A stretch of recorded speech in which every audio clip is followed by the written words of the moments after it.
नमस्कार, हमें सुमित द्विवेदी पवन और आप देख रहे हैं भोजपुरी बचाओ। भोजपुरी बचाओ के साथ आज बैठे हुए हैं भोजपुरी सिनेमा के जुबली स्टार दिनेश लाल यादव उर्फ निरहुआ जी। सबसे पहले तो भोजपुरी बचाओ में आपका स्वागत है सर, कैसे हैं? बहुत बहुत धन्यवाद, आप सभी को प्रणाम करता हूँ। जैसे कि आज आप गोवर्धन के सेट पे मतलब हैं, हर रोज नया किरदार और इस बार भी मतलब आप एक नए किरदार में हैं, कैसा लग रहा है इस फिल्म को करके? बहुत अच्छा लग रहा है और मुझे ऐसा लग रहा है ये फिल्म शूट करते हुए जी कि अब तक की मेरी जितनी फिल्म बनी है जी उनमें से सबसे उम्दा फिल्म बन रही है। और हमारे दर्शक भी जब देखेंगे तो जिन दर्शकों ने निरहुआ हिंदुस्तानी देखा है, निरहुआ हिंदुस्तानी 2 देखा है, रिक्शा वाला देखा है, उसके बाद राजा बाबू देखा है, जी जी, ये सारी फिल्में देख करके उन्होंने बड़ी सराहना की और बहुत एंजॉय किया। जी जी, तो मुझे लगता है कि ये फिल्म देखकर वो और भी ज़्यादा खुश हो जाएंगे जी जी, और उनको लगेगा कि भोजपुरी के लिए, भोजपुरी सिनेमा में एक नया अध्याय की शुरुआत जी होगी। जी। सिल्वर जुबली फिल्में हिट देने के बाद जी ये मतलब अपने आप को अपडेट रख पाना, यूँ कह लीजिए कि सिनेमा पे सिनेमा और हिट पे हिट देते गए, ठीक है। इतना सब कुछ मैनेज कैसे कर पाए? मतलब कि होता है ना कि कभी किसी का स्टारडम डाउन होता है, चढ़ता है, गिरता है, लेकिन आपका चढ़ा तो चढ़े ही रह गया। ये तो दर्शकों का प्यार है और दर्शकों के प्यार के बदौलत ही ऐसा हो सकता है, किसी के भी साथ तभी होता है। और दूसरी बात है कलाकार की ईमानदारी। जी जी, अगर कलाकार सिर्फ पैसे के लिए काम नहीं कर रहा है, वो अपने दर्शकों के पसंद नापसंद का भी ख्याल रख रहा है। जी जी, और वो हमेशा अगर प्राथमिकता इस बात को दे रहे कोई भी कलाकार जी जी, कि जब ये फिल्म हमारे दर्शक देखें तो वो कहें कि अरे यार वाह, ये तो पहले वाले से भी अच्छा मजा आ गया, जी जी, तो ही फिर ऐसा संभव हो पाता है। और अगर कोई कलाकार ऐसा सोचे कि चलो पैसा आ रहा है तो कर लेते हैं, पैसा आ रहा है तो ये भी कर लेते हैं, तो फिर ये संभव नहीं हो पाता है। तो मुझे लगता है कि इसके लिए थोड़ी ईमानदारी और थोड़ी मेहनत और बाकी सब जो है वो दर्शकों का प्यार। जैसे कि भैया आपकी जो पहली फिल्म थी हमके ऐसा वैसा ना समझा, शायद पहली फिल्म थी आपके करियर की। उसके बाद चलत मुसाफिर को मोह लिया रे, और शायद आपकी तीसरी फिल्म थी जो निरहुआ रिक्शा वाला, काफी बड़ा हिट रहा और काफी तीसरी थी हो गई प्यार उड़निया वाली से, हो गई प्यार उड़निया वाली। चौथी फिल्म थी ये निरहुआ रिक्शा वाला। अच्छा भैया, जैसे कि लोग पहली फिल्म करते हैं और पहले फिल्म से ही स्टार बन जाते हैं, ठीक ना, मतलब दिखने लगते हैं, लोगों को दिखाने लगते हैं कि मतलब हम स्टार बन गए, लेकिन होते कुछ नहीं है दरअसल।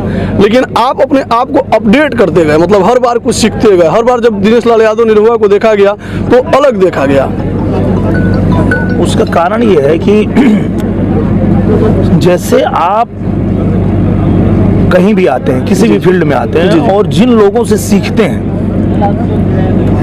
उनका सम्मान अगर आप हमेशा करते हैं जी जी, तो आप एकदम सही रहेंगे। और आप अगर जिन लोगों से सीखते हैं फिर उन्हीं को अपना कंपटीटर समझने लगते हैं, जी जी, तब दिक्कत आ जाती है। तो जैसे अगर आज हम लोग कितनी भी फिल्में कर लिए, 100 से ऊपर फिल्म हो गई, जी जी, पर आज भी मेरे लिए अगर मनोज टाइगर आ गए सेट पे या वो कोई काम कर रहे हैं तो मैं उनसे सीखता हूँ, क्योंकि मैं पहली फिल्म में भी सीख रहा था उनसे। जी जी, मैं तो ये बोला कि भाई आप एक्टर हैं और मैं तो गायक हूँ, मुझे पहला मौका मिला है, तो मुझे आपसे सीखना है।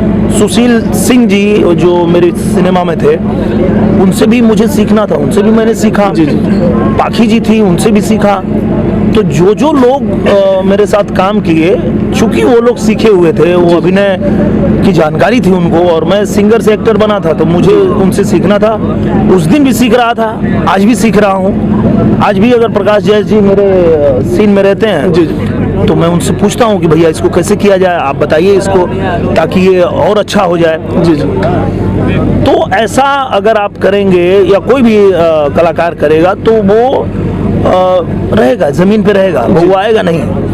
पर जो कलाकार 2-4 हिट हो जाने के बाद उसको लगता है कि ये लोग क्या हैं, ये कौन है, अरे कितना लेते हैं, 10,000, ये कितना लेते हैं, 20,000, इनकी क्या औकात है, उनकी क्या औकात है। जी जी। हम तो एकदम जितना सिनेमा है सब अपने ही कंधा पे चला रहे हैं। जी। तो ऐसे आदमी लोग भगवाने लगते हैं। और जो आदमी पहले दिन आया और बोला कि भैया आपसे सीखना है, और वो स्टार बनने के बाद भी अगर उसकी वो मन में इच्छा है, जिज्ञासा है कि भैया सीखना है, तो नहीं भगवाएगा वो, चाहे कोई मैं हूँ या कोई भी कलाकार। सर जैसे कि आप लोक मंच से रंग मंच पे आए जी ठीक, तो मतलब गायकी और अभिनय में कितना मतलब मशक्कत है, मतलब दोनों मतलब एक सिक्के के दो पहलू हैं। जैसे कि गायकी एक अलग चीज़ है, अभिनय एक अलग चीज़ है। तो गायकी में आप काफ़ी हिट थे, काफ़ी पॉपुलर थे, ठीक है। सिनेमा आपके लिए कितना चैलेंजिंग था? बहुत चैलेंजिंग था, क्योंकि मैं सिनेमा सिर्फ देखा था, मैं अभिनय कहीं से सीखा नहीं था। फिल्में देखी थी मैंने और फिल्मची था मैं बचपन से ही, बहुत फिल्में देखता था। तो जब मुझे मौका मिला करने का, जी जी, तो ये मुझे पता था कि मुझे आता नहीं है, मैं ये सीख के नहीं आया हूँ, तो मुझे इन्हीं लोगों से सीखना है जो यहाँ पे मास्टर है। जी जी।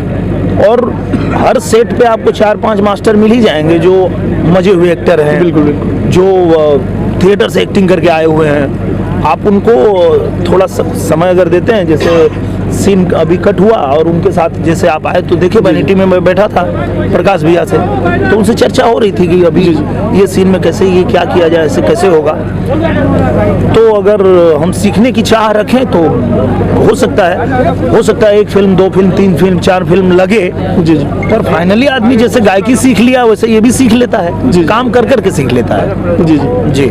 एक गाना आपका काफ़ी पॉपुलर था, आइल दुआरे बनी देवी माई, हाँ। शायद उसी गाने से आपको फेम मिलना स्टार्ट हुआ था। हाँ। तो मैं चाहूँगा कि पहले उस गाने को 2 लाइन शुरुआत कर दिया जाए तो इंटरव्यू का मजा चौगुना हो जाएगा। वो गाना था, आइल दुआरे बानी है देवी माई, रउआ से आपन का परिचय बताई, चूमे के चाहत खाली पाँव, निरहुआ नाम, निरहुआ नाम। सर आज भी आपके, प्रधान जी लाइट के सामने खड़ा हो जा। हाँ। सर आज भी आपके गाने आते हैं। हाँ। तो अदर जो मतलब गायक हैं अभी, जो मतलब वर्तमान के होड़ में लगे हुए हैं, उनसे थोड़ा भी 19 नहीं होता है। लेकिन आपके जो गाने हैं, ये लोग मतलब महीने में 20 गाने रिलीज करते हैं, और दिनेश लाल यादव का मतलब महीने के मतलब साल में भी 20 गाने नहीं पूर पाते हैं मतलब एल्बम के। क्या मतलब आप गाना नहीं चाहते हैं या फिर अपने आप को मतलब गायकी में कमजोर मानने लगे? नहीं, ऐसी बात नहीं है, वो तो खून में है, उसमें जी कहाँ बदलेगा। मेरे पिताजी गायक, मेरे भाई गायक, मेरे बड़े पिताजी गायक, सब गायक, खून में गायकी है, वो बात नहीं है। बात ये है कि मैं गायकी करता था, जी जी, और गायकी के बाद मुझे उससे बड़ी जिम्मेदारी मिल गई। जी जी, मतलब फिल्म ये बहुत बड़ा माध्यम है, बिल्कुल। तो अब वो जगह मैंने फिर दूसरे नंबर पे रखा अपने जीवन में। जी जी, कि ठीक है, कभी कुछ गाने को हुआ तो गा देंगे। जी जी, पर सारा ध्यान मेरा सिनेमा पे है। जी जी, जैसे अगर मैं स्टेज शो करना चाहूँ, जी जी, या मैं एल्बम करना चाहूँ तो रोज करूँ, जी जी, पैसे भी बहुत आएंगे, बिल्कुल। पर वो सिनेमा के प्रति जो एक मेरा पागलपन है वो बचपन से था। जी जी, और जब मुझे उसी में काम करने को मिल गया तो फिर बाकी चीज़ें मेरे लिए सेकेंडरी हो गई। मेरे लिए जो सबसे बड़ी चीज़ है वो फिर सिनेमा है, मैं सिनेमा ही जीता हूँ। अब मैं आ गया सेट पे, अब मैं सीधे डायरेक्टर को बोल देता हूँ कि आपको 20 दिन, 25 दिन, 40 दिन जितना करना है करो, अच्छा सिनेमा बना के दो। तो वो भी कहते हैं कि भैया तो कहीं स्टेज शो करने मत जाइएगा, जी जी, कहीं एल्बम गाने मत जाइए, मैं कहीं नहीं जाऊँगा, आप बढ़िया सिनेमा बनाओ, मैं यही हूँ। जी जी। तो मुझे लगता है कि मेरे लिए मेरा सिनेमा पहले स्थान पे है। जी जी, तो इसलिए मैं इस पे ज़्यादा ध्यान देता हूँ। और वो कभी कभार होता है कि जैसे मेरे जो फैन हैं, मेरे जो चाहने वाले हैं, वो बहुत अगर उनके देखता हूँ कमेंट्स आते रहते कि अरे होली तो एगो गादा कम से कम तो हमको लगता है ठीक है चलो एक आध गा देते हैं। जी जी। तो वो ऐसे शौक से गा देते हैं, पर सिनेमा ही मेरे लिए सब कुछ है। सर जहाँ भोजपुरी की बात आ जाती है, वहाँ अदर जो मतलब अदर इंडस्ट्री से जो लोग जुड़े हुए हैं, बहुत लोग मतलब इससे मतलब हे दृष्टि से इसको देखते हैं। मतलब यूँ समझ लीजिए कि मतलब समझते हैं कि भोजपुरी में जितने हैं सब अनपढ़ गंवार पड़े हुए हैं। लेकिन हमारे दिनेश लाल यादव जी जो हैं काफ़ी सुलझे हुए व्यक्ति हैं और काफ़ी पढ़े लिखे व्यक्ति हैं। लोगों को मतलब मैं बताना चाहता हूं अपने भोजपुरी बचाओ चैनल के माध्यम से कि हमारे सर का एजुकेशन कहाँ तक है। मेरा बीकॉम पूरा नहीं हो पाया था, मैं बीकॉम कर रहा था, पर उसी दौरान मेरे पिताजी का डेथ हो गया और फिर पूरा घर का सारा जिम्मेदारी सब आ गया और गायकी कर ही रहा था और अचानक से गायकी में इतना बिजी हो गया कि मैं 12वीं तो कर लिया था वहीं से, कलकत्ता से। बीकॉम कर रहा था अपने मलिकपुरा कॉलेज यूपी से, जी जी, पर वो बीच में ही छूट गया, मैं पूरा नहीं कर पाया। सर जहाँ तक मैं जानता हूँ कि आप शादीशुदा हैं, हाँ। बट आपके बहुत सारे फैन ये जानते हैं कि दिनेश लाल यादव को मतलब बहुत दिन से देखते हुए आ रहे हैं, हाँ। लेकिन कभी दिनेश लाल यादव का जो फैमिली फोटो है आज तक वायरल नहीं हुआ। ठीक है, कितने लोग इससे भी अनजान है कि दिनेश लाल यादव शादी कब कर रहे हैं, या फिर कभी मतलब अफवाहें फैलती हैं कि पाखी से शादी किए, कभी अमरपाली से शादी किए। इस अफवाहों पे आप क्या कहना चाहेंगे? वो फिल्म में तो 100 शादी हो गई मेरी, जी जी, 100 से ऊपर हो गई। अभी इसमें भी हुई, जी जी, गोवर्धन में भी हो गई, तो वो तो ठीक है उनके एंजॉय के लिए। हमको भी जब हम भी फिल्म नहीं आए थे सिनेमा में, जी जी, और हम भी सिनेमा देखते थे तो हमको भी लगता था कि अच्छा इसका इससे शादी हो गया, इसका इससे हो गया। पर हम इंडस्ट्री में आने से पहले ही हमारी शादी हो गई थी। जी जी, इंडस्ट्री में आने से पहले ही हमारे 2 बच्चे थे। जी जी, और वो लोग जो है हमारे साथ में रहते हैं, पढ़ते हैं। जी जी, तो शादी तो हो गई है पहले ही। सर फैमिली का मतलब फोटोग्राफ वगैरह या फिर मतलब पार्टी वगैरह में फैमिली कहीं नहीं दिखती है, इसके मतलब उनको नहीं अच्छा लगता है ना, मतलब वो गांव से हैं और जी, गांव जी। में जब शादी हुई तो हम लोग अगर कहते भी है कि आज यहाँ पे एक पार्टी है, ये है, वो चलते हैं, तो वो जो है नहीं उनको पसंद है आना, तो हम लोग भी फोर्स नहीं करते कि ठीक है भाई, हर किसी का कंफर्ट जोन होता है। जी जी, अगर किसी को ऐसे पब्लिक में आना नहीं पसंद है, घूंघट में रहना पसंद है, घर में रहना पसंद है, तो ठीक है, उनको दबाव देना ठीक नहीं है। जी जी सर, जैसे कि मतलब अब आखिरी सवाल आपसे रहेगी, जैसे कि भोजपुरी इंडस्ट्री से सीधे आप मतलब राजनीति में डेब्यू कर गया, ठीक है, और काफ़ी हद तक मतलब पहली एंट्री में इतनी पॉपुलैरिटी आपको मिली कि नेशनल लेवल की पहचान मतलब राजनीति में भी आप अपनी बना चुके हैं। ठीक है, अब मतलब जैसे कि फिल्म के माध्यम से लोगों का सेवा करते आए हैं, ठीक है, राजनीति के माध्यम से आप अपने आप को राजनीति में कहाँ देखना चाहते हैं? भोजपुरी सिनेमा में तो आपका ओहदा बहुत बड़ा है। वो एक्सीडेंट था, एक्सीडेंटल आया मैं, मेरा कोई कभी नहीं इच्छा थी राजनीति में आने की।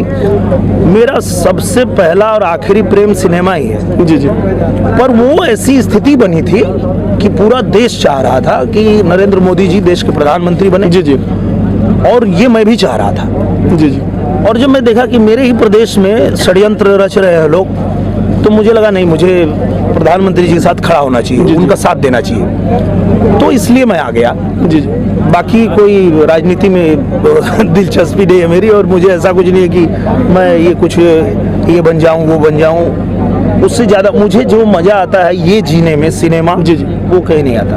बहुत बहुत धन्यवाद सर कि आपने अपना कीमती समय मतलब आपका शूट जो है अपना शूट रोक के और इतना समय आपने हमको दिया, इसके लिए बहुत बहुत धन्यवाद। Thank you sir. थैंक